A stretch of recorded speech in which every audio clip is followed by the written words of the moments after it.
Ah, okay. So this is Jackie.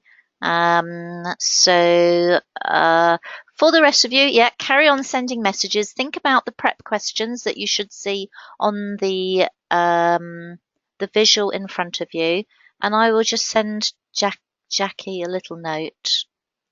Um, let's see if I can.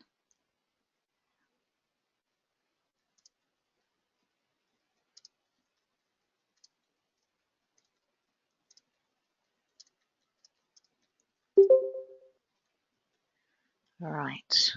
Okay. So as more people are joining, I say welcome. Thank you very much for coming on the webinar today. My name's Angela Dunbar. I'm really looking forward to connecting with you all and sharing some information, my experience of getting from A to B with EK, Emergent Knowledge. Um, you should all see the screen in front of you, which gives you a few welcome messages and inviting you to send chat messages. There's two questions just while we're waiting for everyone to arrive. There's two questions that I'd like you to think about and maybe share some information with the group. What do you know about clean coaching? Could be very different for some of the people on the call today. So just say whatever's coming up for you. And on the webinar today, what would you like to have happen? So I'll just give you a few seconds to think about those questions. And as I say, please feel free to jot a note in the chat box. Okay, if you've just joined us and you've not used GoToMeeting before, you should see the chat box on the bottom of the control panel on the right-hand side of your screen. So do send a chat message just to confirm that you can do it and see your message come up.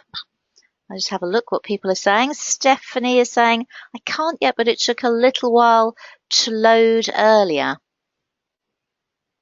The audio is repeating, somebody is saying. Again, I'm not sure if that's your connection or if that's affecting everybody. Okay, we have someone who is anonymous at the moment. It says waiting for name, so I don't know who you are. But the message is that you've been a 4-year cleanie and used Clean for coaching. Okay, so there's someone who's got quite a bit of experience. Anyone here brand new? Never covered any of this before. Be good to know. And some people, I did an earlier class today on clean language, so I certainly know some people have come back for the later class, so you might know something from what you covered on the earlier class. Tiffany is saying, I attended your webinar on metaphors and heard you speak to the medical coaching learning community. That's the extent of my clean coaching. So again, that would have been clean language, and today we're doing something a little bit different around emergent knowledge. Okay, so Stephanie, you've taken yourself off mute. You can say hello. You've put yourself back on mute. That's fine. But just so you know, that's where the facility is to unmute yourself. If you click on the microphone next to your name. Okay, it looks like most people are hearing me loud and clear. Do let me know if you think there's something wrong with the audio. At the moment, I've got my webcam on, so occasionally that can kind of just stretch the bandwidth too far. So as we get going, I may well switch that off. Claudia is saying, I studied that in my MSc for my coaching practice. Would like to clarify how I can easily use it with clients without feeling unconfident and seem very natural. Okay, well, we're going to do a demo today, which I hope will come across in a very natural way. And this part of clean language, the clean coaching and emergent knowledge, although it's quite complicated in terms of the science that it's based on, actual process itself is so easy, so incredibly easy, that anyone can use it. And if you already know a little bit of clean language, you can start thinking about ways you can build the structure we're going to cover today into your clean language. Okay, Jackie can hear us now. That's wonderful. Jane did clean an NLP course. Patricia covered the course this morning. Some of the people just sharing. Stephanie was fighting with sound issues, all sorted now. Okay, so I will do my best to keep up with the chat messages because there are so many of you. Every now and again, I'll do a check-in and kind of recap on what you may have already said. Without further ado, I wanted to check with everyone that you are happy for me to record this session. What I generally do is offer the recording out to anyone who not only attended live, but those people who registered and couldn't actually make it today, I will also send them a recording. Now, I will do a demo later, and whoever I do the demonstration with also will have the right to veto it for whatever reason. If you decide afterwards that you don't want the recording used, we won't use it. The system automatically started to record the session, so it's already recording, but I'll give you all that right. If at the end of the call you would feel not comfortable with the recording being used in any way, you can just let me know and I won't distribute it. As I say, it's only for this group and no one else. So just another quick check-in with the messages before we begin. Stefan is saying, I'm new to Clean and I've been using it a little, but find it challenging as quite unlike other approaches I use for coaching. Yes, it is different. And it takes some getting used to. What I would say is that once you kind of get into the groove of it, it can be easier than other coaching approaches. You know, you're letting your coachee do the work. They're the ones thinking of the answers. They're the ones coming up with the solutions. And your role is simply to help them to notice what's going on for them. So once you kind of get into that groove, it can actually be, I find it a kind of almost like a meditation or a mindfulness when I'm coaching someone using clean language or clean coaching, what we're going to cover today. It almost kind of puts me in a very relaxed state. Yeah, it's quite, it can be easier than you might think. Stephanie's saying, I keep saying, tell me more about that, which I know is a clean no-no. Yeah. Because you're putting yourself in the picture, so you're inviting a conversation when really you want to keep out of it. You'll get a few different questions you might be able to use instead of that today. Okay, so what are we going to do? First of all, I'll just explain a little bit about what we're going to cover today. I'm going to start by explaining a little bit about emergent knowledge and where it came from.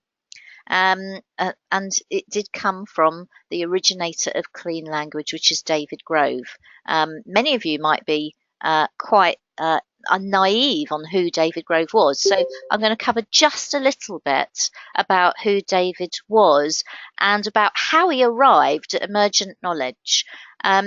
Many people, especially in the coaching world, know of clean language. Lots of people learn it with their NLP or their coaching qualification, but less people have heard of this thing called emergent knowledge. So I want to explain how David Grove arrived there, and then a little bit, without getting too sciencey, some of the science behind his thinking. Enough, I hope, to inspire you that this incredibly simple process can be so powerful because it taps into some fundamental principles of how people work and how the world works. So a little bit of that, and then we're going to go into something I hope that you will find really engaging, which is this A to B model for change. And I'll explain it to you exactly as David Grove explained it to me. You know, how do you get from where you are now to where you want to be? And this is a very different way of thinking about that journey. And for me as a coach, it really kind of changed my perspective on what a coach's role is. Many of you listening in are probably coaches or do some coaching. And, you know, the infamous GROW model, this idea that we begin with a goal, we explore the reality, we look at the options, and then we kind of go for the will. What are you going to do about it, and end with actions. It's a very straight line formula. And what David Grove taught me was, people don't necessarily change in a straight line like that. This is a very different way of thinking about how you can help people to make changes. I hope that we will get on to a demonstration in plenty of time, because I'm going to do a two-step demonstration. I'm going to demonstrate two parts of the Clean Coaching with Emergent Knowledge process, if you like, and hopefully again have time for questions afterwards. Okay, so someone else is explained. Patricia is saying, I enjoyed learning about clean language and Gestalt, which is far from grow. Yes, absolutely. Jane is saying, I love clean, just need to get more familiar with using generally and with others. So if you know clean language, this is going to be a little bit different. It's kind of cleaner than clean language. And in that aspect can be even easier to learn. I often suggest that people learn this before they kind of get involved with the nitty-gritty of clean language and exploring metaphors. This can be just as powerful and easier to learn. Okay, so let's start with who was David Grove. So if you didn't know already, he was from New Zealand and had Maori roots. His family were from the Maori culture. And I often think there was quite a lot of that influenced his ideas and his approaches to people change. He was also very well educated. He was a counselling psychologist and had really eclectic interests. So he did do, some of you might have been from an NLP background, and there are lots of connections, if you like, between NLP and clean language. Although David Grove kind of swore there was no connection whatsoever and kind of disowned NLP, he did learn NLP. And certainly I can see some connections between the approaches. David is most well known for developing clean language in the 70s and 80s, and he developed that particularly for working with victims of trauma. Many of you will know clean language already, so I'm not going to say too much about it, other than clean language is a way of asking questions that are completely stripped of all assumptions, biases, and judgments. So the questions help a person to connect with their own internal representation of their reality. So this might be echoing what you heard from me this morning if you were on the earlier class today. Questions or their internal representations are revealed through the use of metaphors, which people do often unconsciously and unknowingly, to describe their experience. So, for instance, if a person says, I feel like I'm going around in circles, they are quite literally going around in circles. Their thinking processes will be reflected in their behaviours, actions and outcomes. There will be circles everywhere. And by having them understand more about their patterns of thinking, it kind of takes them to another level of awareness. They can kind of look at those circles from a different perspective, and from that perspective, potentially make changes.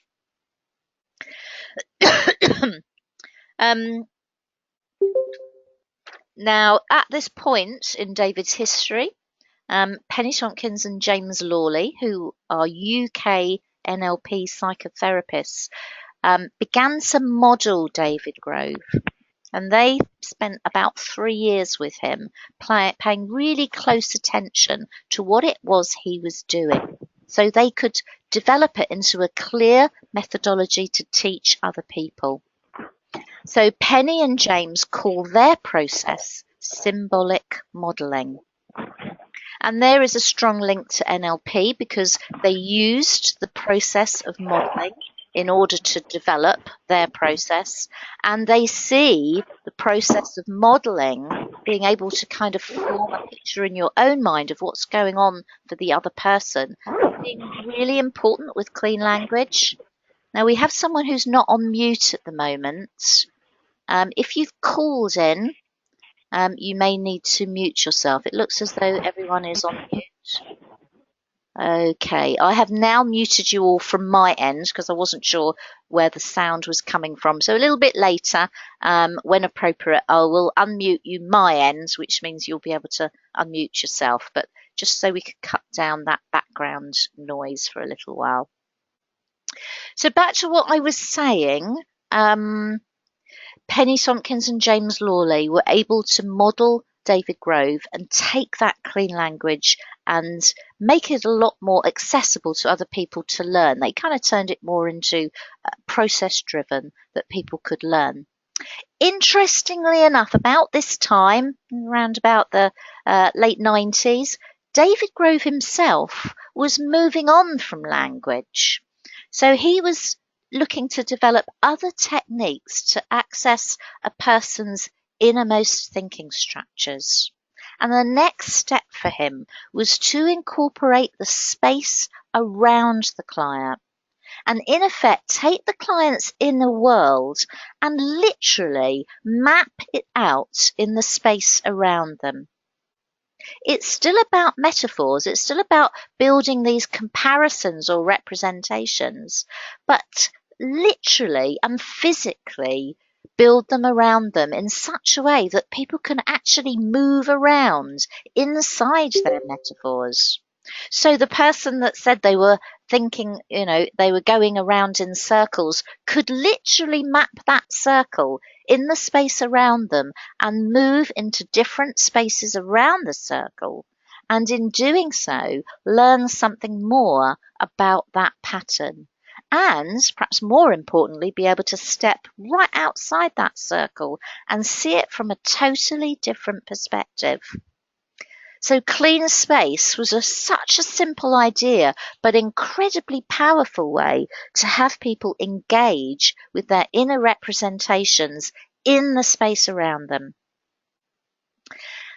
His latest concept that he was working on in the last few years of his life evolved from clean space, which he ended up coining emergent knowledge. It still incorporates the idea of space, but he included and combined it with clean language and also, most importantly, the science of emergence, along with a theory of networking, which he applied to the human mind.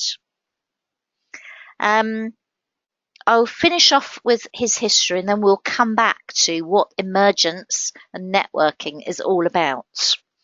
In the last few years of his life, he teamed up with Carol Wilson. Some of you may know performance coach, guru and author, and a big advocate of the Association for Coaching. And joining forces with Carol Wilson, he and Carol developed the Clean Coaching Program. It began as a 6-day residential course and over time was developed into the online program, which I now teach. Carol ensured that all the simple structures were there for coaching, and David applied the emergent knowledge methodology, which enabled people to get deep, quick results and go deep with their clients very quickly. He passed away, sadly, just over 10 years ago in January 2008, and I was fortunate enough to work with him for a few years before he passed. Firstly, with him teaching me and coaching me, and in the last year or so, co-facilitating with him on the Clean Coaching Program. Okay, so that's just a little bit about where this all came from and how emergent knowledge has evolved from clean language, which you're more likely to have heard about and know about. So I hope that ties it in a little bit, how it fits together. Okay, so we're going to do the sciencey bit now, and I'm not particularly scientific, so I'm going to keep this quite light. But as I say, hopefully enough just to whet your appetite.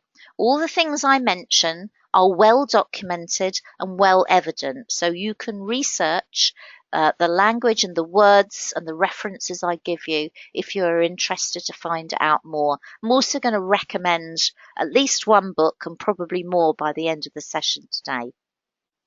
So what is this thing called emergence? Okay, that's what emergent knowledge is based on. Emergent knowledge is David's phrase. Emergence is the science underneath it. So, we've got a technical definition here, which is it is the arising of novel and coherent structures, patterns, and properties during the process of self-organizing systems. Let me explain it in layman's terms. First of all, nature has a hidden blueprint. Emergence is the pattern that scientists have begun to notice seems to exist in all life and in most self-organizing systems. And what it is how lots of little things somehow combine together, individual elements interact until they reach a kind of tipping point at which something emerges which is more intelligent but simpler than all the little parts. Even my simplistic definition probably doesn't do it justice. It's easier perhaps to give you examples. So an ant colony is the perfect example of emergence. Ants do pretty amazing things. They can produce amazing nests and structures, almost like civilizations that appear to be quite intelligent in how certain ants do certain things. They have queen ants. They collect green fly and milk them. If you didn't know, it's like they are incredibly intelligent. However, if you take an individual ant has no intelligence. You put an ant on its own, solitary, in a little ant box, and it will do nothing. 2 ants, pretty much nothing. They'll just meander around together. But if you put enough ants together in a container, something seems to happen. They start interacting. And together they begin to display some intelligent qualities. That is emergence. There is no single leader. The intelligence isn't coming from one particular source. It is a result of the interactions between the individual elements. Another brilliant example of emergence is our brains and what happens with our neurons. Again, one individual neuron isn't really capable of very much at all, but you get enough neurons firing all together and human beings become capable of the complex thought processes that we're able to do. In fact, consciousness is considered an emergent factor of the brain. Consciousness does not exist in a particular place. It doesn't have a particular different kind of neuron. It is just the end result of enough neurons firing together at the same time that emergence emerges. So some things about emergence that will eventually go back to how people make changes and how you might coach people. You can't easily predict what might happen as a result of this emergence. A little bit like the weather, eventually enough different elements of the forces of nature come together to produce a storm or blow away the clouds. But although we have weather forecasts who think they can predict what's going to happen, pretty much into the foreseeable future, they are no longer really able to tell. So as I've already mentioned, Well, the brain is an emergent system, but also the mind. So if you think about the brain as like the hardware, the nuts and bolts, the neurons, the mind is more that kind of inner reality that we're creating with our thought processes. That's also like an emergent system. Ideas connect with other ideas. Thoughts begin to join together until a new insight is reached. Um, Interesting to note when David Grove first developed these ideas around emergence, and Penny Tompkins and James Lawley tell the story about how David Grove was staying with them. And they had this book, which they'd recently acquired, called Small World by Mark Buchanan. It is a book I recommend to anyone that's interested in understanding more about the science. And David Grove picked it up and he began to read it. This was apparently sometime in the afternoon. And typical of David Grove, he just carried on reading it. So he didn't speak to them. He didn't join them for dinner. He just carried on reading, apparently all through the night. And when they saw him in the morning, he was still reading it, because as soon as he finished the book, he immediately started to read it again. It was that inspirational for him to tie up some of his ideas. Now, in that book, there is only one chapter on the mind. Emergence covers so many different aspects of the world we live in. I mentioned a couple. I mentioned ants. You could think about how fireflies seem to, the lights seem to flash in a coordinated fashion, or how birds flock together and all seem to go in the same route. All of these things can be explained by emergence, and scientists are learning more and more that there is a kind of pattern to the randomness of the connections that we see. And one of those patterns is iteration.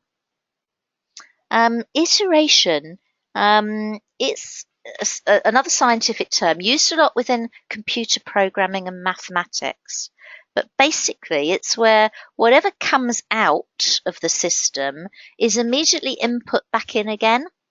So it's like a kind of feedback loop. You get repetitive sequencing.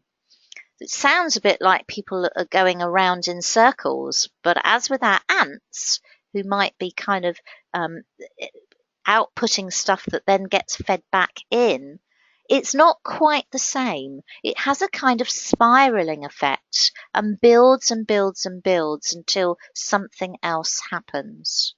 The power of iteration is built into the emergent knowledge process. Two other things that scientists noticed when they started to analyze what actually happens with emergence. And they noticed the connection with networks, particularly network clusters, as well as these feedback loops. So some of you might be familiar with networking because it's now commonly used from a social perspective. And it's probably the easiest way to understand a little bit about how networking works. But again, it applies not only to how people behave as a group, but also to how our minds behave and what's happening with our neurons. Of course, neurons work in a networking fashion. So when you have a look, when scientists looked at all these kind of individual elements, all this stuff, and somehow they managed to coalesce together into some kind of coherent whole, even though no one seems to be taking the lead. How does that happen? And they realized that there was often clusters. So if you think about it in terms of individual people, how people might emerge into a society, for instance, people tend to be connected with other people locally. We all tend to know more people who are like us. who live near us, who are connected to us already. So in any kind of network, and let's say we're looking at a social network at the moment, you will find you'll get kind of villages of people where everyone will know everyone else. And you'll have this kind of small world, if you like. Yeah, everyone knows everyone else, and we're all connected to each other. But every now and again, you'll find there'll be one person who knows people way outside of that small world network. And that person may have connections with someone in South Africa. I've got a sister in Australia. And it's those kind of people within our networks that take us outside of our normal cluster, which allow the network to grow exponentially. There was a famous game a few years ago, the 6 Degrees of Kevin Bacon, where people could say you could take any film star and connect them to Kevin Bacon by no more than 6 connections. Other research, Milgram's research, Small World Research, says you can connect any person to anyone else on this planet with no more than 6 connections. And this is the power of networks, because that means we are only 6 connections away from basically everyone else on the planet. It's why the World Wide Web manages to work, because when you put a query in a search engine, you know, it's only got to do iterations, something like 6 times before it's gathered all the available information. It's also how our brains work with regards to our neurons. Again, we get clusters of neurons, and neurons that have a far-reaching source that are able then to pull in other networks. So what does this all mean to working with your clients? Well, most of the time, people are thinking within a small world. They are thinking around the same thoughts that they always have when they think this particular subject. Our working memory tends to be quite contained in quite a narrow perspective, if you like. We are not making use of our full brain power. We're not making use of everything that we potentially know that could help us. So he kind of took some of the aspects about emergence and networking theory and applied it to a coaching process.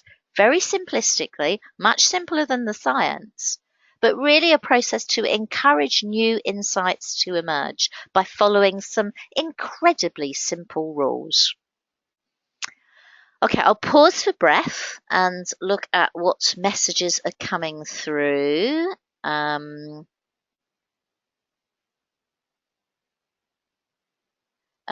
So Barbara is saying this is the Mandelbrot set. Is there links with chaos theory? Certainly chaos theory. If I remember, I will link it to something that we'll cover a little bit later.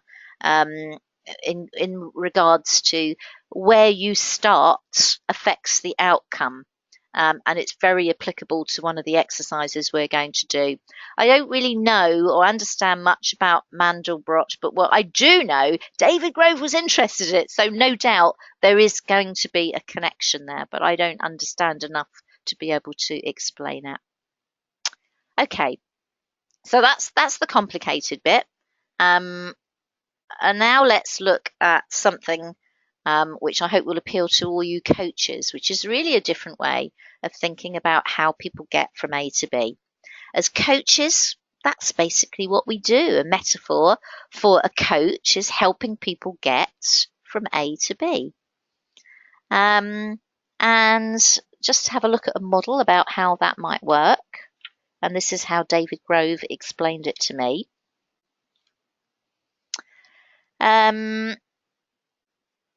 We'll take this diagram, which I hope you can see on my screen, to represent our coachees' current perception of themselves.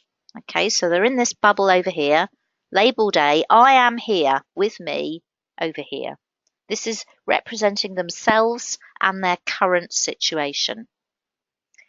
As soon as the coachee begins to imagine their goal or outcome in their mind's eye, we're going to call it B, it almost has to exist in a different mental state. So somewhere in their mind's eye, at a distance from them, will be their mental representation of what they want. We've got up here, if only I could do this, if only I could get that. The very fact that the goal has not yet been achieved places it as something external to themselves. It has to be reached for, aimed at, moved towards, a destination, a path to travel towards. And if you think about how people use the metaphors to describe outcomes, very clearly people place outcomes somewhere outside of themselves at a distance. If this is a long-standing goal, something not that they've thought up this morning, but something they've wanted for any length of time, you can kind of assume that something must be stopping them from reaching out. Otherwise, why have they not achieved this goal already?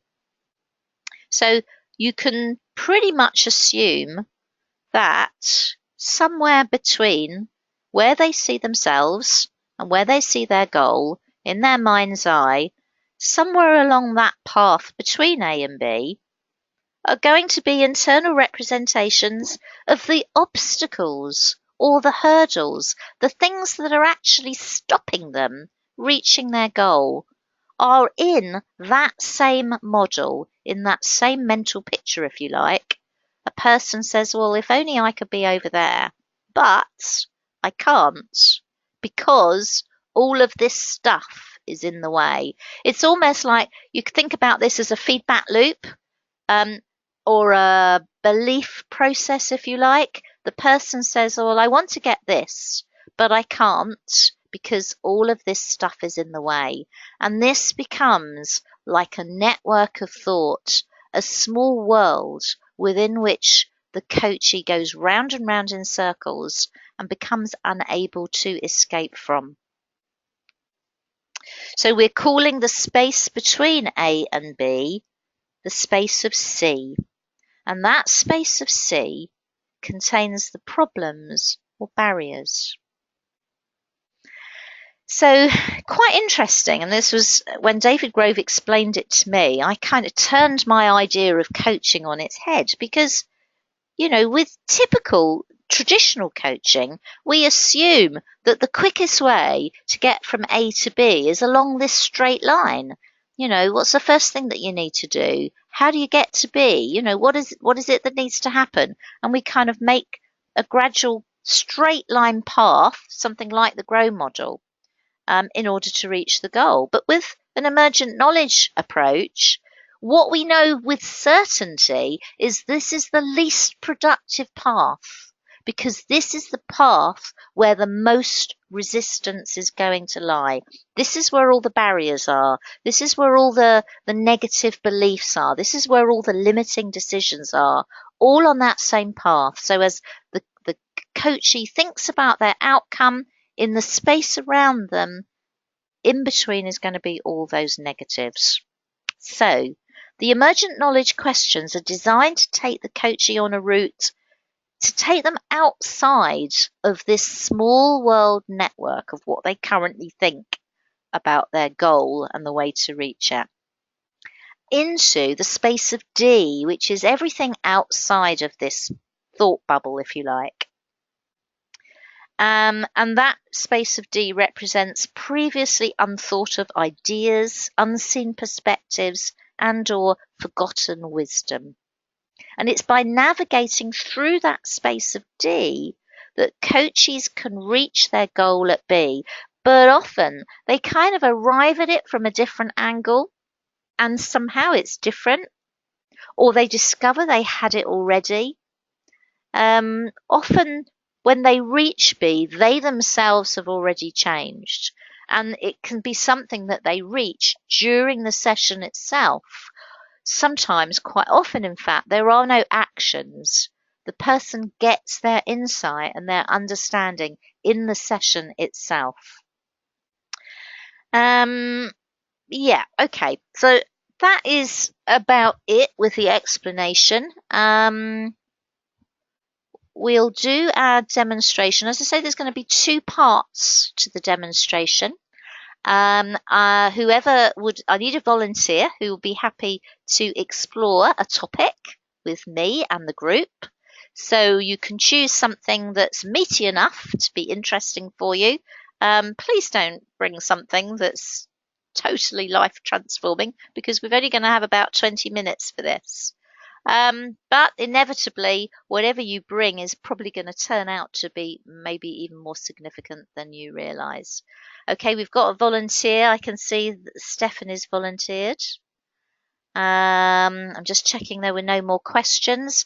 I wonder if it's worth inviting. I'm going to take the mute off my end and just invite people to share comments or questions before we do the demo. Thank you, Stephanie. That will be brilliant if you can be a demo playmate for today. What we'll do about 10 minutes, 5 or 10 minutes. I'll pause, I'll invite some questions, and then we'll do another 10 minutes. So there's kind of going to be a break in the middle, if that's okay. Okay, some people are commenting. It's really interesting. Any questions or thoughts? Anything that wasn't clear? You want me to have another stab at explaining? It is good to see it in action, because it kind of all falls into place when you see this work, because we're going to build in that kind of idea of networking, that it only takes 6 steps to connect everything together, because the process we're going to go through has 6 steps. It builds in this idea of iteration. So the output is taken as the next input. So you'll hear some repetition in the process, which is what it's supposed to be all about. The repetition is really part of it. Okay, so Brian is saying, you mentioned EK being suggested before learns clean. Can you elaborate? Well, when you see it demonstrated, it is easier to learn than clean language. Clean language looks fairly simple. It's just a set of questions. Most people discover when they start to play with it, it's quite difficult to know what to focus your question on or where to go next with it. So some learners find that quite challenging.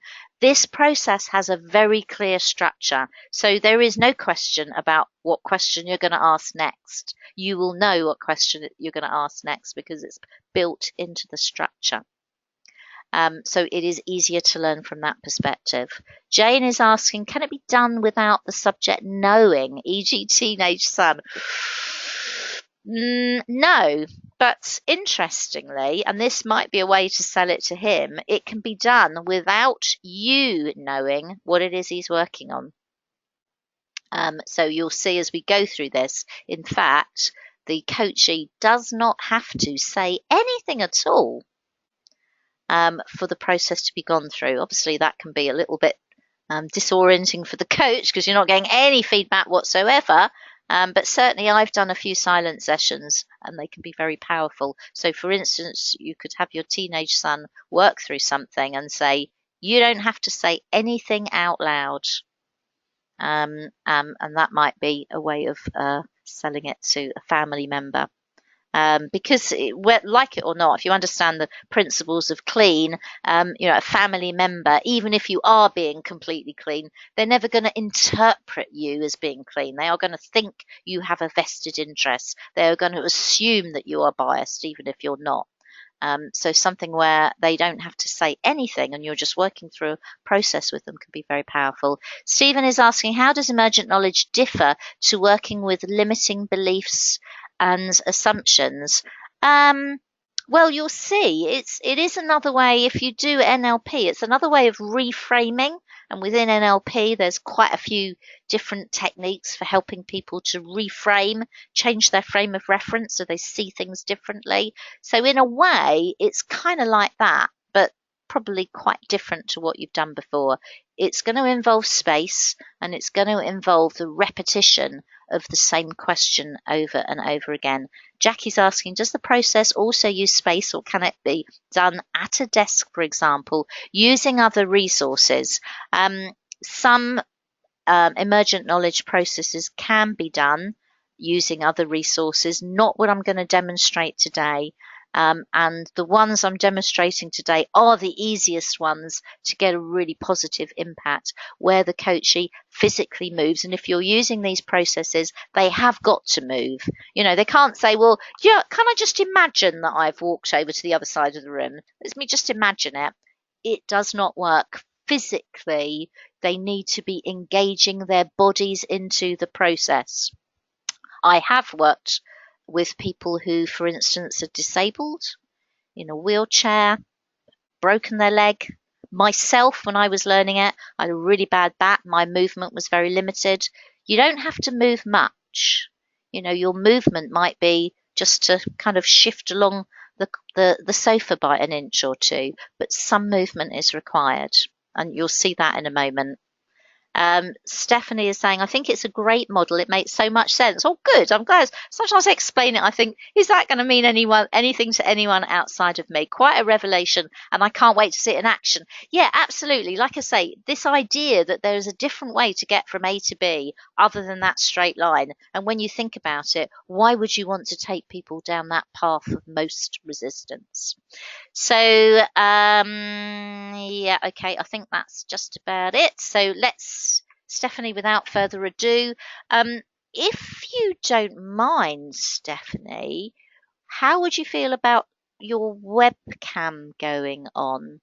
Are you able to have a bit of movement in privacy around you? Perhaps is the most important question to ask. I did put it in my intro email. Steph, can you try and unmute yourself first and we'll have a conversation to set things up? Okay. Hello. Hi there, Stephanie. Is it Steph or Stephanie? Hi, Angela. Steph is absolutely fine. Steph. Okay, brilliant. And can you hear me okay? I can hear you perfectly, yes, thank you. Oh, wonderful. I was just saying, webcam won't be ideal because I did not prepare my face for okay. being on camera. Okay, understand entirely. So if you have the capacity as you're doing things, you might like to describe what's happening around you for the purposes of the demonstration. If you forget about that as we get going, it doesn't matter. Everyone will be able to. I think someone just said I'm a bit quiet, but I'm not sure how I can change that. Oh, well, you've suddenly got louder, so you've done something. Oh, wonderful. Whether you've just... I'm holding my microphone in front of my face. Okay. And are you on a laptop or a computer? What are you connected to this evening? Yes, I'm on a laptop. So again, as you move around, take the laptop with you. You know, do what you need to make it work remotely. No problem. Okay. So is there anything you would like to say or do before we start today? Just, I suppose, a bit of help working out what to work on. So like you say, so it's useful for the whole group and not too time consuming. Okay. Well, I'm going to say trust your intuition. I'm going to ask you a question and whatever pops up will be the right thing. Okay. Okay. And what would you like to have happen? I would like to have happen that I sort of move forward with things in my life, which this is what I'm saying, that's a bit big.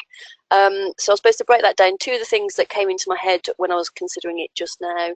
One was developing my skills with clean coaching. So as I said on your webinar earlier, it's something that I love the idea of, and I think at the moment I'm in that consciously incompetent state where I know I should be doing it, and I feel like I'm just not doing a very good job of using the right questions. Does that work? Should we stick with that? Okay. And move forward with things in your life, including clean. And could you write or draw that on a piece of paper, or even you could choose an object to represent your goal, and take all the time you need to make a representation for what you want. And just let me know when you're ready. Okay, sure.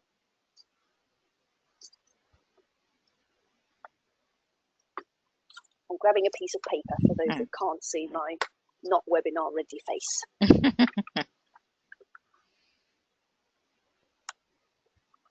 So I'm drawing representation of my goal. In whatever way you want.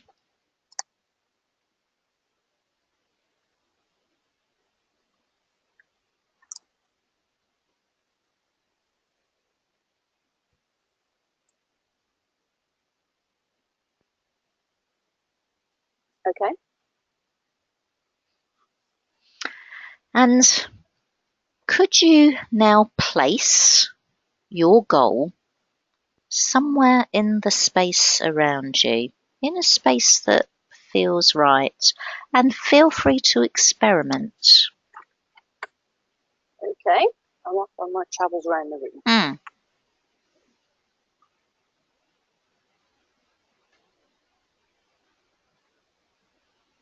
Okay. So okay. I've put my goal on one of my sofas, the sofa that I don't sit on, funnily enough. Okay. Excellent. And where would you be in relation to your goal? Are you kind of in front of it or beside it or behind it? And just place yourself in a space that seems right in relation to your goal. Actually, I think I'm okay where I am. I've just moved and then moved back. Is that okay? So I'm sitting at my desk. Okay. And I now can't see the goal. It's on the sofa in front of me, but the back is towards me. So I now can't see the goal. And that does kind of feel like where it is. Okay. And is the distance right between you and your goal? It is actually. The goal is not far away. I think it's more about the fact that the goal is hidden and that is the obstacle. I don't think the goal is far away. Okay. And is the goal at the right height? Interesting question.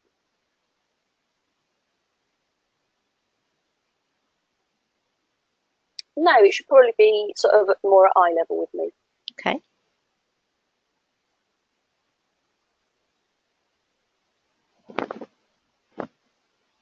And are you at the right height? Yes, I think I am. Okay. And are you facing the right direction? Yes, I'm facing forwards. Okay. And is your goal facing the right direction? I think this is the little obstacle actually in my head. I think that because I can't see the goal, and maybe that's to do with the lack of definition of it. It is sort of an unseen entity, so it's there, and it's almost like I've not defined it enough, and maybe that's why there is that block there. Okay. And is the goal in the right position?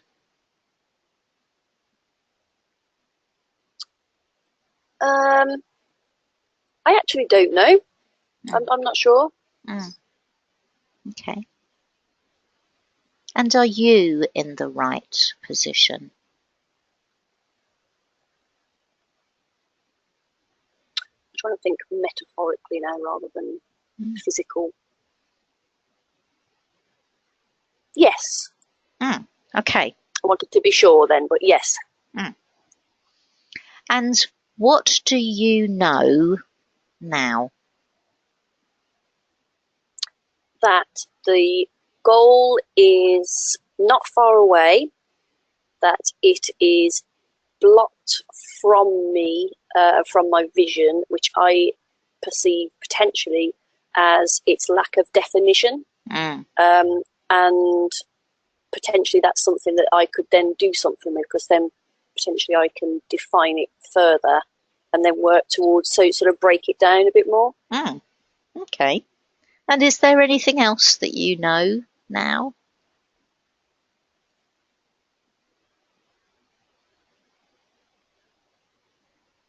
I think more generally, extrapolating the finding, I think that this will probably work quite well for me. And I could see how this would work in a coaching session. I can see how this has taken the kinesthetic approach, and I think that works for quite a lot of people. And it's quite visual. So I suppose it's less about the learning specifically for me as the coachee, and more about me considering it as a coach, that I can see that this would maybe work for me and maybe work with other things that I've got sort of blockers on, and I don't know what they are. Okay. And would it be okay to pause there for a little while, and we'll take some feedback and questions from others? And Steph, you might want to kind of move out of your coachy space into kind of more observer space, and then when we're ready to start again, you could go back into that space again. Would that be okay? Yes, of course. Yeah, of course. Excellent. So you can put yourself into an observer place now outside of where you were. And again, I'd like to open it up. You're welcome to unmute yourself if you have a question. We've got some time. We're going to have a good 5 minutes or so to just share what you noticed. In fact, I've got some question prompts. Yeah, what did you notice about the way the questions were delivered? What did you notice about what I asked the question of? What do you think happened to the coachee? And we will check in with Steph a little bit later. And how could this approach be useful to you or your coachee? I would point out that what you have seen so far is something called a clean start. It is not a change process. It's helping people to kind of get everything out in the open as to what's going on for them, to kind of form that metaphor in the space around them. So basically what tends to happen is we end up with a map of this. And some people, even just noticing this map, will begin to start thinking, oh, maybe there are other ways I could do this. Some people will start to get insights at this stage.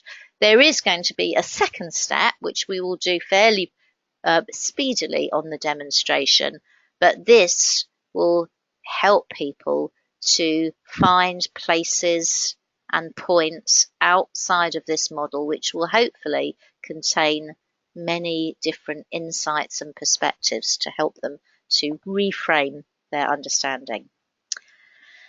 So you can take yourself off mute. Nobody wants to because it's a big group. Jackie's saying, I noticed most of the questions has that word right in them. Yes, they do. How clean is that? But this is definitely how David Grove positioned it. What I would say is when you ask, and it did happen in that, when I asked Steph if the goal was at the right height, and she kind of said, oh, no, it's not. But I didn't necessarily say, well, you better fix that then. A no is as good as a yes. It is just information. So, yeah, there is that repetition of the word right. I heard David Grove use, and I do it a lot, especially if I'm working with someone who's never done this kind of stuff before. And what you mean you want me to walk around the room and, this is a little bit different. I will basically start by saying, please feel free to experiment. You might not realize which feels right or seems right until you place the paper or the object, if they've chosen an object, into different spaces. And I've had so many occasions where I've done this with people where they kind of look at me and say, well, it doesn't make any difference where I put the paper. It's my goal. What difference does it make where it is? And I would just kind of say, well, yeah, perhaps you're right. But, let's just see what happens. Try a different space. And then usually people say, well, I don't want it there. It's definitely not there. Well, I don't think I like it there. And before they know where they are, as soon as they start to engage physically with the process, they discover their body very much tells them what feels right and what doesn't feel right. I try to keep the explanation as light as possible, but just by giving people enough that they can just go with the flow and see what happens. So any other questions? I say invite you to take yourself off mute if you want. Okay, Steph saying it would be great to get everyone's points on this as I was in the moment and missing good content. Well, if you're happy for the recording to be used, Steph, you might find it really interesting to listen to the recording. Because, yeah, if you're engaging in it, you might not really have noticed what was happening. You spoke deliberately slowly. Yes, very much so. You can speed it up to make it a little bit more conversational, but there is something about the pauses between the words that make those questions land more deeply. And there is actually a psychological reason for this, which I learned in doing my psychology degree. David Grove talked about response inviting gaps. When there is a gap between the words of your question, the other person attempts to fill that in. There's a technical term in cognitive psychology called garden path sentences, where people read out a sentence to a listener when they're all wired up with one of these EEG brain scan things. And they start saying a story that could go in a different way and the words could be interpreted differently. The rider went to the bank of the river across the field. And what they discovered is at each pause, the neurons started to send out more connections. Because when people don't know where it might go next, their brain starts to search for all the possibilities. So, I don't know how much of this David Grove understood scientifically, he probably did, but there is actually something happens in the pauses between the words of your question that encourages a person to kind of dig deeper for the answer somehow.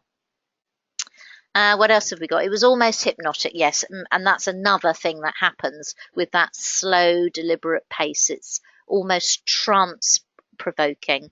And, you can do that to a lesser or greater extent. I find it, as I said at the start, almost like a meditation. And I encourage my coachees to kind of get into that quiet and gentle space of reflection. Steph is saying, how would you introduce this exercise in a coaching session? I would say help you to think outside the box. That's a metaphor everyone understands. Very simplistic definition of what I described earlier, in that quite often when we've been working on an issue or reaching for a goal for a long time, we kind of get stuck inside all the things that we've tried and haven't worked. And it can become hard to kind of break outside what we think we know about it.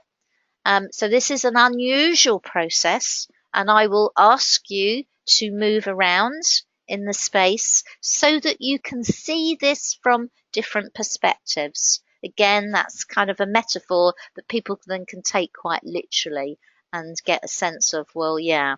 And I would usually say to people, yes, it is a bit different. I'd ask that you give it a go. Let's try it and see how useful it is for you. Most people find it a lot more engaging, perhaps even than they expected. And you can do it quite lightly. So quite often what I've just done, that clean start, I would do with almost all my coachees. Now, after I've done that, I might move back to more typical coaching. We could just leave it there and move on to something more normal. But I'll be noticing, or normally I'll be able to see them, how engaged they are with their piece of paper. And if I see that they're looking at it, pointing towards it, they're engaging with it, then I've got a pretty good idea that, this is something that's happening now for them, and I could carry on in this vein, and they're likely to get something out of that. Ralph is saying, does this work with the client in your office room rather than their own room or space? Excellent question. Yes, it can work in my office or room. I was doing this with someone only last week. And yeah, they were doing some amazing things, picking up cushions from my sofa to represent different things, and it worked very well. But there is something even more powerful, I have to say, about the client's own space. And somehow when I work with people over Skype, especially when I can see them and they can see me, it's almost like the space was already chosen before they worked with me, that they end up somewhere just so appropriate for what they're working on. David Grove used to talk about co-inspiring items, things that just happen to be there that have significance to what the coachee is working on. Is that magic? Is that feng shui? Or is it just that we're always taking our inner world and representing it outside of ourselves without even realizing? Which is kind of what I think happens. So if people are in their own space, often the space around them is already imbued with a lot of energy because things are around them for a reason. What else have we got? Tone went up at the end. Yeah, I mean, you're asking a question. Yeah, okay, so some responses to what I was saying. The question's always in the same order. I've been doing this for a while. I do tend to use the questions in the order that I did it just then. I find it works for me. It tends to flow in quite a natural way. David Grove did say you could ask a number of these kinds of setting up questions. They don't have to be in the same way. So sometimes I've seen people ask all the questions about the person first. Are you in the right space? Are you at the right height? Are you facing the right direction? Are you in the right position? Are you at the right angle? Is another one that can be used. And then ask of the goal. Is the goal in the right space? Is the goal at the right height? We called it the goal. There is an argument that you can ask the person to name it. In fact, perhaps with the next round, we might do a little bit of that. I've got an eye on the time, so we'll move on, and then after that, we'll catch up with any other questions. So, Steph, are you ready to have round 2? Are you ready to do a little bit more exploration of your goal? Yes. Excellent. So if you'd like to go back to the space that you were in. Okay. And let's just check in now. Is there anything else that you know now about all of this? I think definitely from hearing you do sort of quite a short debrief there, and the really good questions there about use of the word right, I can totally see that now again in retrospect. Whereas at the time, I was very unaware of,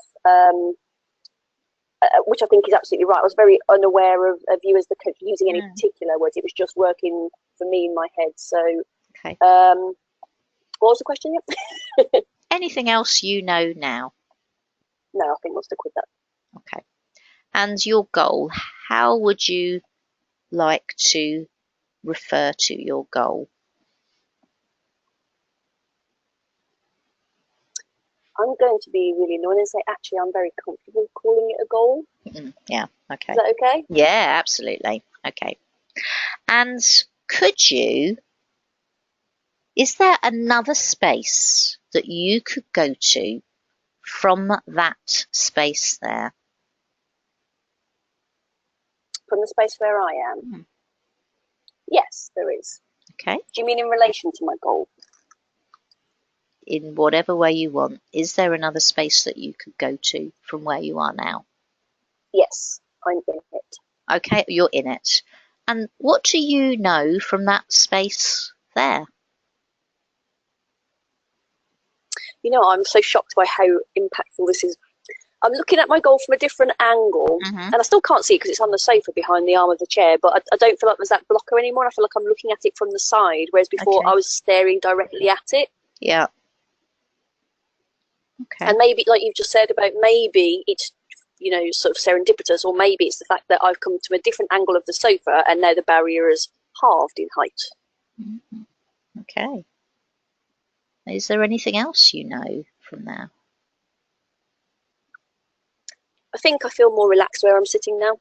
I think when we first started the exercise, and I'm very aware of my kind of nervous energy generally, but I was very much aware that I was very much fidgeting and almost dealing with that, something that I'd been looking at head on and finding challenging. I think that physical response was definitely there, and I feel like now that I've moved to this place where I am now, I feel a lot more relaxed. Okay.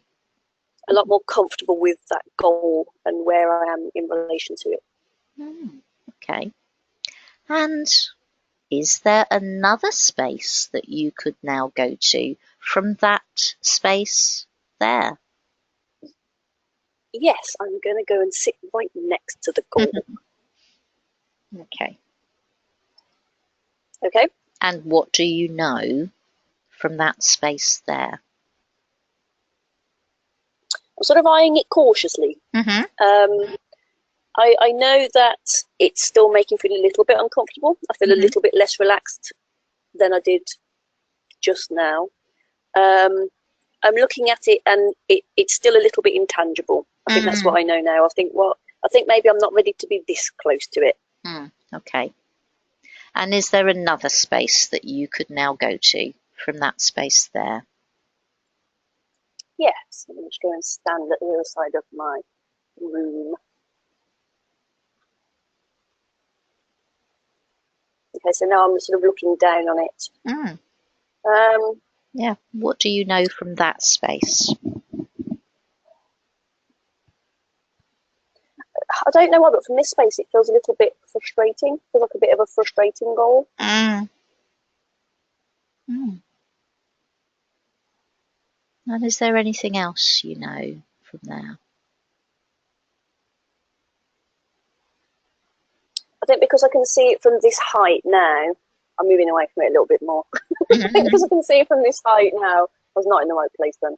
I think I can see, I've written literally a couple of words around, so I just did a drawing and I wrote a couple of words around it. And I think that lack of definition on it is more apparent. And actually, I've physically gone to sort of start scratching my head, which of course is just absolutely the right thing for where my head's at, I think, with it. Okay. And is there another space that you could go to from that space there? Will we go indefinitely until I say no? I will ask you. I will ask. There's a lot of spaces. 6 times, and I've just asked you for the 4th time, so there'll be 2 more after this. Okay. Yes, I've come to a distance where it's further away from me, and I'm standing sort of in the doorway to another room, so it's dark. And what do you know from that space there?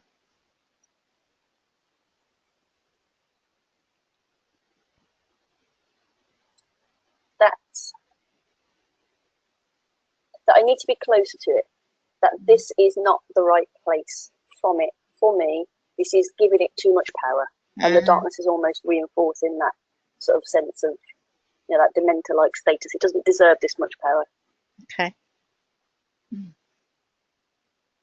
And is there another space that you could go to from that space there? Yes. I'm in another space. I'm sitting really close to it now, but I'm sitting separately from it, and I can read it properly now. Okay. And what do you know from that space there?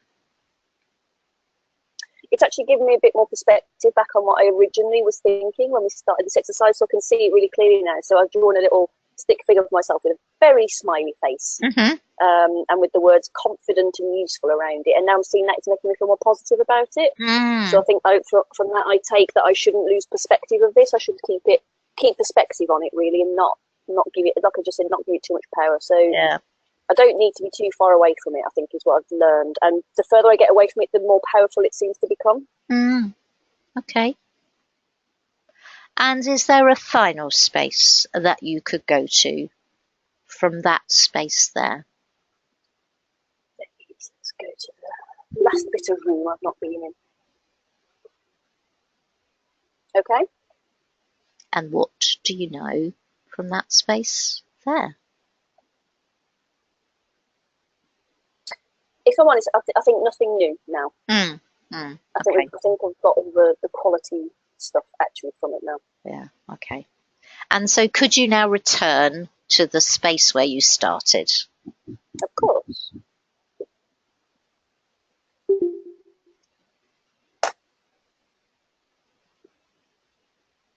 Okay. Okay. And what do you know now? I actually feel like I know loads now. I feel so much better informed. I feel like I know where the goal is. I feel like I know what I need to do with it, which is I need to break it down and define it more, which is, common sense when sort of project managing it. You need to break it down to tangible aspects. I think I need to do some smart work with it. I need to make some success criteria. So what will sort of written useful and confident, what does that look like for me? So I need to define that so that I can start working towards it. And I think I already knew that I needed more practice with it, which is fine. And I think I've been stuck in this loop of, like I said earlier, this kind of telling me more about that, which is something I've used for forever. So it's sort of ingrained, and I need to start to ungrain that. So it's given me all of those things. It's given me all of the component parts of it, which has taken the power out of it, and it's made me realise how close I am to that, and that it's actually not very far away from me at all. Lovely. Thank you. Highly tangible. Brilliant.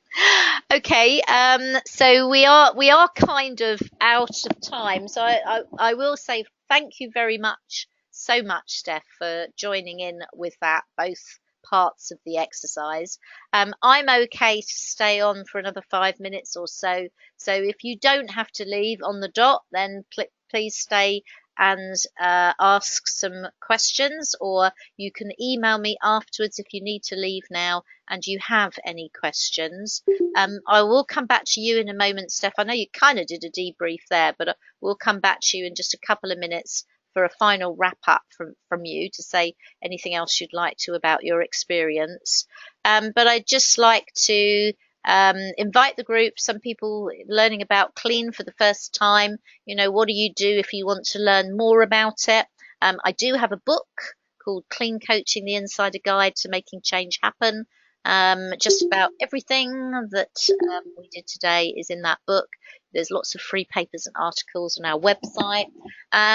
You're hearing how impactful that was for Steph. And sometimes as an observer, it's quite difficult to get that because they're such simple questions. How can it be so powerful? Trust me, almost always it has this impact on people. It is an amazing process and so simple to do.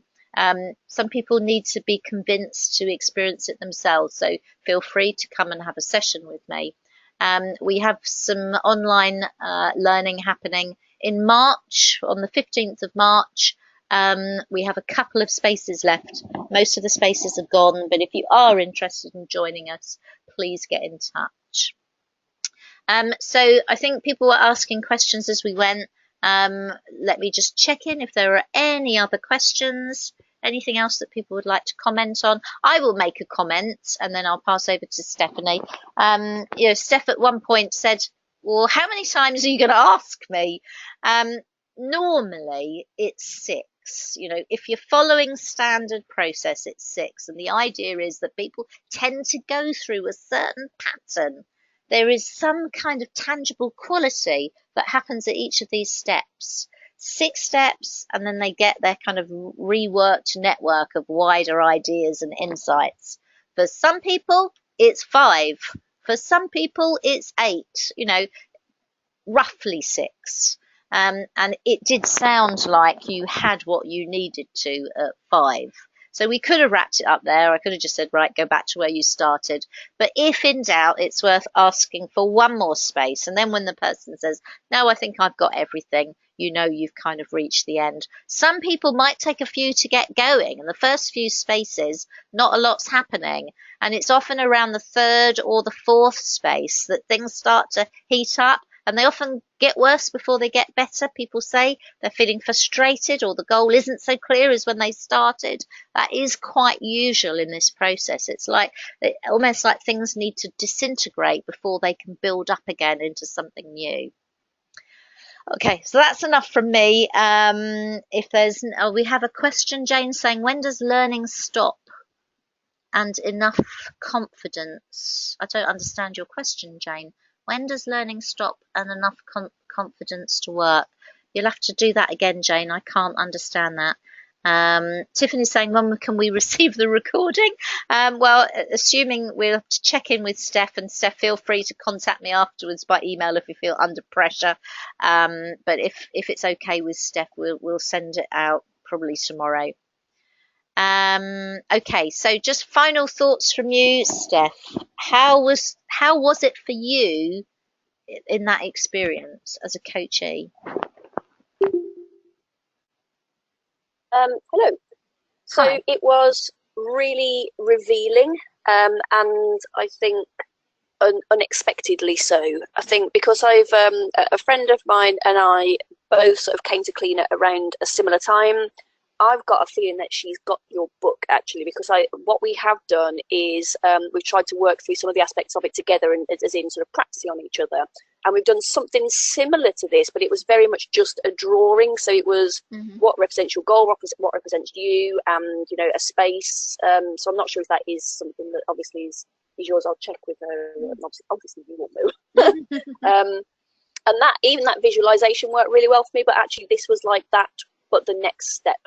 So it was visualization, but the movement and the fact that it was something physical that I could see and perceive felt just really impactful for me. I can't wait to try it out on someone. Basically, I thought it was a great experience actually having that, have been coached through that.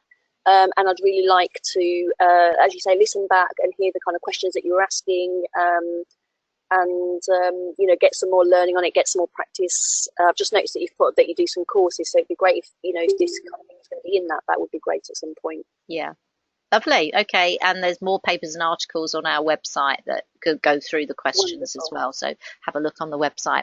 Marvelous. Thank you so much, Steph. Thanks everybody for being part of the evening's webinar. And keep in touch. Feel free to get back to me by email if you have any other questions or thoughts.